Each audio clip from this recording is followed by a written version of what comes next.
I was really interested about Japanese tea ceremony and its Zen relation to the martial arts. A Zen master had once told me to watch a tea ceremony and learn. The train arrived in Kyoto exactly on time. Kyoto is a modern city considered the most beautiful in Japan. Everything looks modern, yet within it lies the beautiful old city and its old culture. The traditional tea houses, the old beautiful temples, and the traditional style gardens. Kyoto is known as a city of 10,000 shrines. In this podcast, we're going to explore more on the Zen connection with the martial arts, the Japanese tea ceremony. Sado, the Japanese tea ceremony, is an art that has long been associated with the martial arts. Preparations for the tea ceremony are made to show the highest respect to the guest. The traditional tea ceremony has four main purposes. One is called Wa, harmony with nature, people, things in social life. Two is Kei, respect to guests, tools, ancestors, and the traditions. Three is Sei, purity of tools, tea room, our mind, our heart. When cleaning the tools, you also spiritually clean yourself. The Jalu, tranquility, spiritual enrichment, and peace of mind. During the preparation stage, the host and the guest remain silent. You should be fully present in the nowness of the moment and not be thinking of what's going to happen next. The first thing you notice about this traditional tea ceremony is the importance placed on the exacting simplicity of the ceremony and the surroundings. It becomes apparent that the ceremony isn't really about drinking tea, but instead the serenity and simplicity that it entails.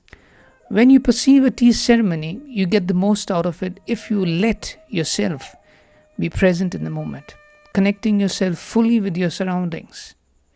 This is also true in the martial arts. If your head is elsewhere, you won't get the most out of your training. The real value is beneath the surface.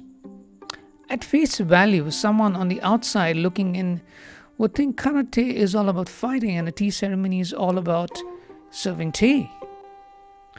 But that's where you miss 99.9% of the value of each. Allow me to give you one parallel between the two arts to get you thinking.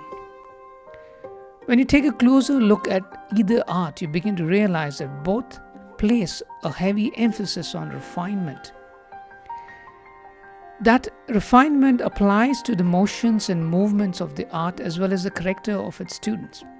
In karate, we practice blocks, punches, kicks, and kata over and over again. Why? Refinement. Practice makes perfect. In our dojo, we practice a set of core values like respect, honor, integrity, courage, and compassion. Why? Same answer. Except that in this case, the refinement applies to the person. We work to uphold those values in our daily lives, even when it's tough. And the goal is to refine those moments and through them, the character of the participants. No wasted movements. When practicing karate blocks, techniques, or kata, we are taught to move in an exact, specific way. This motion helps to develop power, but it also trains the body to go through the necessary action. The same goes for stances. Some stances look and feel strange at first, until you realize that they are designed to facilitate an application. Kimochi. Kimochi is intention. In karate, even the untrained eye can immediately notice the difference between someone punching without mental focus versus someone punching with force and intent. One looks lazy and sloppy while the other looks focused, polished, and impactful. That intent is known as Kimochi. The best way it can be described is that there is a certain care placed in every movement, a deep sense of respect for the process that you can see in the participants' eyes and feel in their soul. If Kimochi isn't there, you won't get any of that. You can see Kimochi in any art, dancing, painting, or singing. You might call it emoting, and in music we call it the soul. These are all parts of the same concept. To conclude, Gishin Funakoshi was responsible for adding a very important suffix at the end of the word karate, which is do, meaning way or path, and it hints at the true value of these arts. The whole value that extends beyond the art to the betterment of those studying them, improve concentration or dhyan or zen. I hope you enjoyed this podcast. Thank you.